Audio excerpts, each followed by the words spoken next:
Hello everyone, welcome to my YouTube channel. So today we are going to see how to read NCERT by Biology Experience. NCERT is very important. As you all know, NCERT holds major importance in NEETs and boards and other entrance exams. क्योंकि questions जो है वो NCERT based ही होते हैं और with in the NCERT के questions होते हैं. You must know how to read NCERT without by hearting it. So here are some steps जो आपको हेल्प करेंगे एनसीईआरटी को रीड करने में to make questions out of NCERT. For instance, name brown algae and red algae respectively. तो ये जो paragraph है वो प्लांट किंगडम से लिया है और यहाँ पे ये जो लाइन्स है वहाँ से क्वेश्चंस आते हैं. तो अल्गीन, ब्राउन एल्गी, कैरगीन, रेड एल्गी. सो वैसे क्वेश्चंस फ्रेम कर सकते हैं कि name brown algae, name red algae. और ये भी क्वेश्चन आ सकता है कि ये जो अगर अगर है वो क्या है, वो किससे मिलता है. जेलेडियम एंड ग्रेसिलेरिया भी बहुत ज़्यादा आते हैं क्वेश्चंस. तो उसको बेसिकली है कि एनसीईआरटी की जो लाइंस है उससे क्वेश्चंस बनाएंगे तो वो हेल्प करेगा. वैसे बहुत सारे लाइंस से क्वेश्चंस फ्रेम करते हैं एनसीईआरटी में से ही. तो try to frame the questions from NCERT lines. और उन क्वेश्चंस जो जैसे हम उसमें ऐड कर देंगे वाई, व्हाट, हाउ, तो वो ईजी बन जाएगा. So make questions out of NCERT, वो बहुत ज़्यादा बेनिफिशियल होगा.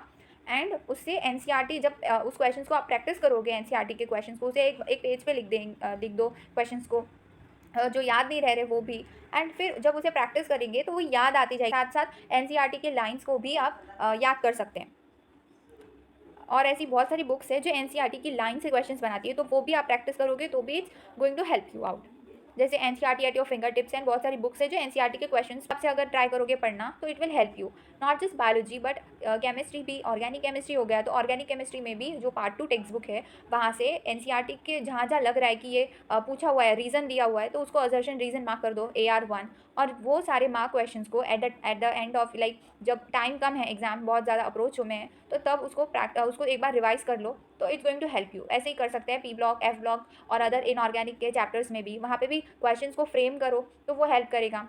हाइड्रोजन चैप्टर में भी वैसा कर सकते हैं. सो बेसिकली ये कि ट्राई करना कि you should just not just read the NCERT once और like that, but just try to make the questions. वहाँ से क्वेश्चंस बनाओ एंड फिर उसको एक आइडिया आ जाएगा कि कैसे उसको अप्रोच करना है.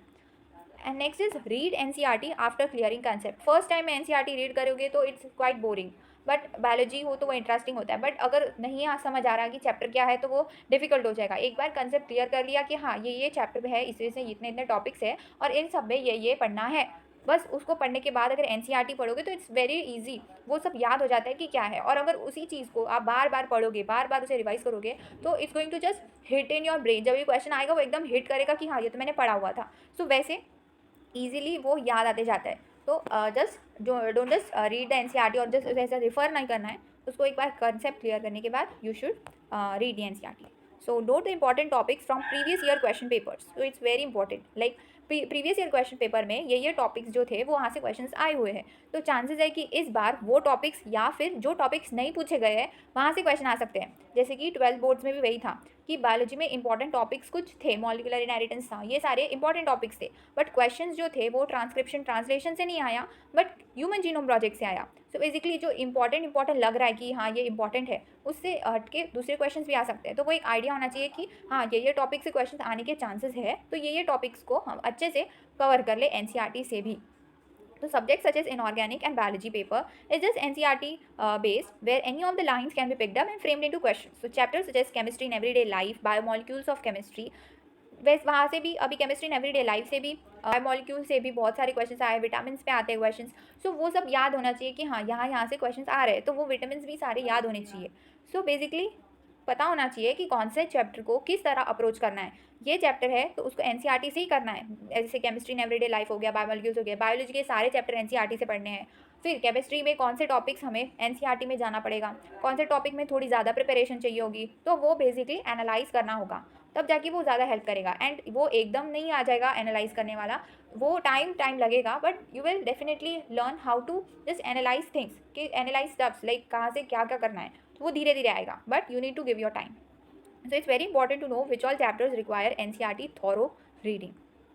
अब मल्टीपल टाइम रिविजन, ये बहुत ज़्यादा इंपॉर्टेंट है. जितना ज़्यादा रिवाइज करेंगे उतना ज़्यादा वो हेल्प करेगा. And it's quite difficult to remember in one go. So multiple time revision is must until it's at your finger tips.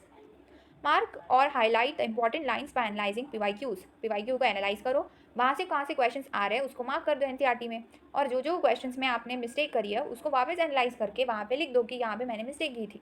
तो ऐसे अगर एनालाइज करते गए तो वो बहुत ज़्यादा हेल्प करेगा।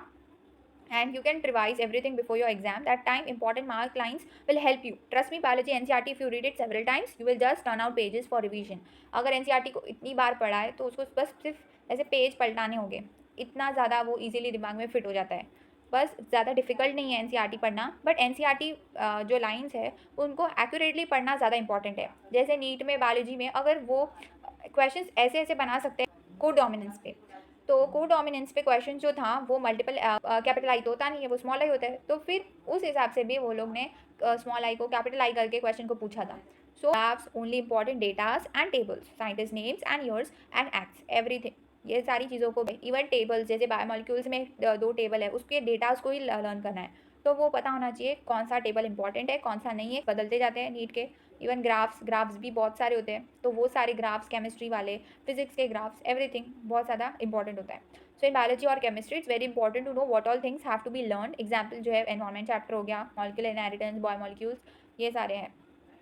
Practising NCERT based question is important, ज़्यादा हाई लेवल के क्वेश्चन पढ़ने नहीं है, एनसीईआरटी बेस्ड ही होने चाहिए question. Analyse your weaker topics and mastering it, solving in-text questions and back exercise. Try only those questions which take less time, not the lengthy ones. So because NEET में you need to solve the question with just limited time, you don't have much time to solve the questions, तो questions भी ऐसे आएंगे जो short हो, even twisted हो, and वहाँ पे multiple concepts भी होंगे, तो वैसे questions try करो कि करने के, तो वो ज़्यादा concepts को clear कर देंगे। For boards, clear concepts, read NCERT, make the short notes out of it for end time revision. Practice any of the reference books, whichever of your choice. I prefer you Oswald books. Analyze bigger topics, mark important lines and questions, and then more updates. Like, share. Bye bye.